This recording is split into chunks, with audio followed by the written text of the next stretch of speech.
In this session, we are going to be looking at the app shell for LS Central and on a mobile device. I'm using it on a phone now. It could be a tablet or a phone, it's up to you. The LS Central app shell is available for both Android and iOS. And I have my phone in my hand, and on it I've already installed the LS Central app shell, or app shell for LS Central as it is called, from my Play Store. If you have iOS phone, then you can do it from your App Store. The Android version has two icons. The iOS version has only one. So I have LS Central App Shell and I have LS Central Settings. If you have the iPhone version, iOS version, then open the POS and then you can break into settings just by clicking for that option. So for easiness, I'm going to be using my mouse so you know where I am. But of course, you can use your finger on your phone or on your tablet. So what we can do, we can open it directly here, or we can open it via settings. And I'm going to do that now to show you a little bit more. So I started. And now you see, when you have installed the program, that is connected through our demo machine. So we have a Azure machine that allows us to be connected. This is so easy for you guys, so you can start it and you don't have to connect it to any LS Central system in the beginning. But in the next session, we will learn how to connect it with our VM. So yes, we are now connected with our demo machine, and you are this user here, LS Central 1. You can as well change this to LS Central 2, 3, or 4 and 5 if you want to use the retail option. And later in the course, we will see how we do it with the hospitality option, the LS Central 10, 11, 12, etc. The password here, I don't know, because I don't take care of this demo machine. It's not in my responsibility. There is a group that does it within LS Retail, and they know the password, but we are not providing it to anyone. So if you do something wrong here and you need to create it again, then the best way is to uninstall the app and install it again. So to start to run the pause, we can use this here, run pause. Or you could have used the other icon. That's up to you. That's of course more easier. We were just exploring and spying. So now you see the logon is here for the POS. The POS has started. So this is just a normal POS because we are using it now in a browser. Remember that Business Central and therefore LS Central is always run in a browser. That makes it so easy for us to use it on these mobile devices. We are just running it in a browser. So let's log on. How do you log on? You can log on to the store you're connected with. So you don't know who is the retail user behind this one here because it's a demo machine, but it is store 1. And we can always use retail user 101. You can also do 150 or something else. But let's do this one here and OK. And now we have the POS in front of us. So you see here we have the journal, we have the info field, we have some buttons and some more buttons here at the bottom. And we are in the same store, familiar to you, the Hypercronus. The size of the fonts and things like that depends a little bit on the phone you're using and as well on what? Yes, remember, on the style profile. So whatever we have done in the other POS, all the profiles that are behind the setup, all the fonts, the colors and everything, the layout, the look is all done with the same method. We cannot do it here directly on the phone, but you could start the same phone in your computer and do all the settings there, all the changes and all the setup. So now let's look at how we use it. We do start.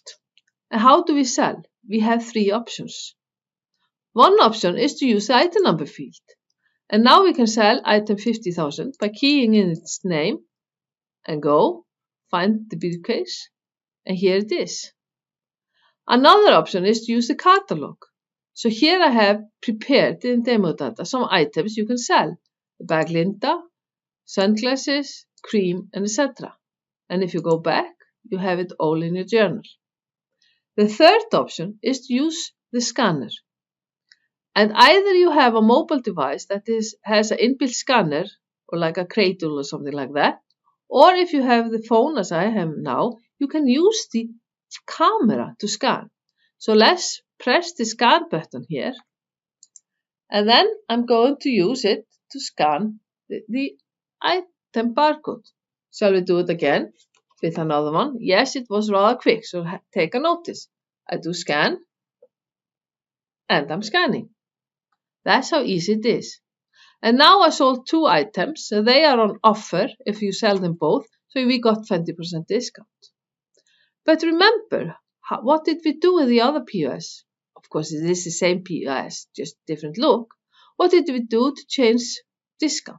So if somebody is going to get 10% discount, manual discount for this bag Linda, we can select here the 0, press in 10 because we have changed the discount. Okay, and here we have it.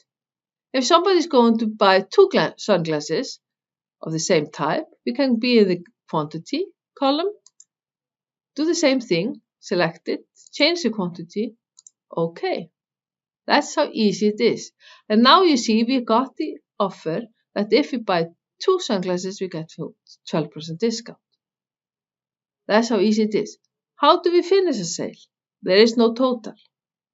But what we've done is that we have used these 2 buttons here. So if you press one of them, then you get into the payment options. And I'm going to use cash. Of course, normally you don't use cash in a mobile device. You have a card, and then you have an EFT terminal connected with it, etc. I'm just going to do the demo way here now, and we are going to use cash. What's the amount? Is there some amount? You key it in and press OK. And your sale is finished.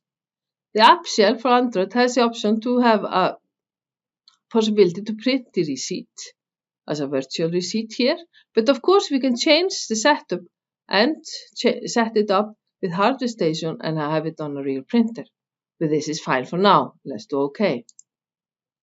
So we have sold the 3 ways. Are there more ways? Yes, of course. Let's do start and have a look. We can go into item search. You see there's an arrow. Let's do item search. We can use lookup, search, and things like that. Let's use lookup. Are we going to buy this one here? And select it and OK. You could have as well, if we go into item lookup again, you could have, you see search here is active. We could have found something here. We could find the bag. We could select the bag Linda and OK. That's how easy it is. And when we are finished, we can go to back. If we don't want to buy the 8-piece manicure set anymore, we select the line. We can do void, and here we find void line. We go back, and you see we only have 1 item. And the balance is $37.50. So there are different options here to do. When we do balance, then we can see the different balance here and do close. Easy? Yes. Press total behind this button here and cash again. We are finished. If we don't want to change the amount, we just press OK and we've done another sale. So now the question is, where are the transactions? Yes, they are in LS Central. Where in LS Central can we see them? Yes. Are you thinking the correct thing? Yes, they are in the transaction register. So when we will do a statement for the day, they will be, of course, included as any other sale in any other POS. In the next section, we will see how we connect this app shell, these ports we're using with the app shell for LS Central, with our VM.